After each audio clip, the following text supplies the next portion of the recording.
नमस्कार। कोरोना के मौजूदा हालात के अपडेट पर बात करेंगे, लेकिन पहले बात करते हैं जिंदगी को लीलती 10 कतारों के बारे में। हम यहां पर कोई निगेटिविटी नहीं फैला रहे हैं, हम केवल तथ्यों के साथ बात करते हैं और तथ्यों को सुनना और उससे सबक लेना हर जागरूक नागरिक का कर्तव्य है।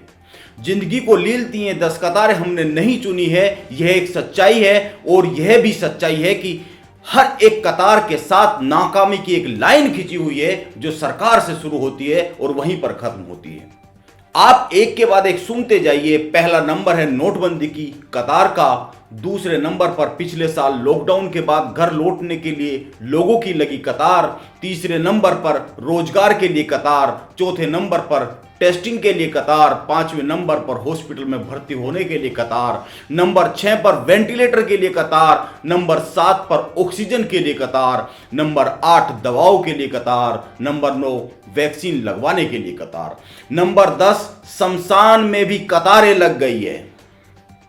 हे ईश्वर, ये कतारें कब खत्म होगी? और यह मत भूलिए कि इनमें से हर कतार केवल जिंदगी को ही नहीं लील रही है, आपकी जेब भी काट रही है और आपको मानसिक तौर पर बीमार भी बना रही है।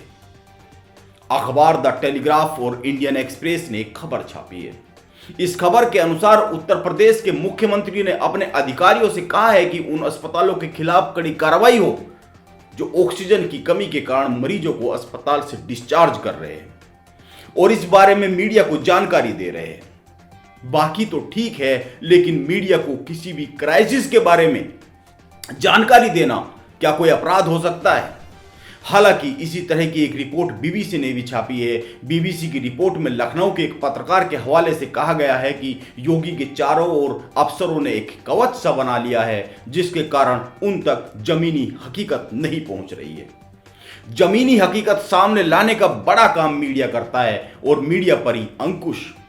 यह तो बड़ी ही चिंता की बात है। क्या लोकतांत्रिक सिस्टम में सत्ता के शीर्ष पर बैठे नेताओं में असुरक्षा की भावना पैदा हो गई है? एक रिपोर्ट के अनुसार पूरी दुनिया में 600 से अधिक ऐसे मामले सामने आए हैं जिनमें प्रेस की स्वतंत्रता का उल्लंघन हुआ है और फिर पत्रकारों पर हमले या पत्रकारों के खिलाफ जबरदस्ती एक्शन लिया गया है। यह केवल कोविड से जुड़ी खबरों के बारे में बात हो रही है।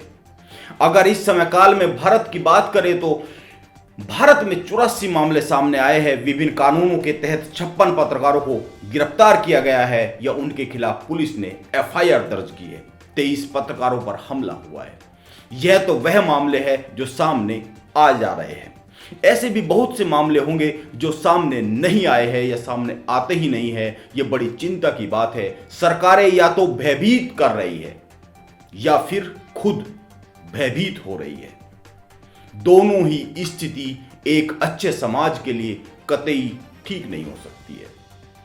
कोरोना अपडेट की बात करें तो देश में कोरोना से जान गंवाने वालों का आंकड़ा 2 लाख के पार हो गया है। भारत दुनिया का चौथा देश हो गया है जहां इस महामारी के चलते 2 लाख से ज्यादा लोगों की जान जा चुकी है। अमेरिका में अब तक सबसे ज्यादा 5,87,000, ब्राजील में 3,95,000 और मैक्सिको में 2,15,000 लोग इस महामारी की भेंट चढ़ चुके हैं। लोग परेशान हैं, अपनों की मौत देख रहे हैं और इस देश के मंत्री इस शर्म को गर्व में लपेट कर पेश कर रहे हैं। आज सुबह से ये खबर वायरल हो रही है, इसे आप भी देख ले। खबर यह है, महाराष्ट्र के नागपुर के रहने वाले 85 साल के नारायण भावराव अस्पताल में भर्ती थे। इस बीच एक 40 साल की महिला अपने पति को लेकर अस्पताल पहुंची, लेकिन अस्पताल ने भर्ती कराने से मना कर दिया क्योंकि कोई बेड खाली नहीं था। महिला अपने पति को भर्ती कराने की अर्जी के साथ डॉक्टर्स के सामने गिड़गिड़ाने लगी। यह देख नारायण भावराव जी ने अपना बेड उस महिला के पति को देने के लिए अस्पताल प्रशासन से गुजारिश की। उन्होंने कहा, मैंने अपनी जिंदगी जी ली है, मेरी उम्र अब 85 साल है, इस महिला का पति युवा है, उस पर परिवार की जिम्मेदारी है, इसीलिए उसे मेरा बेड दे दिया जाए।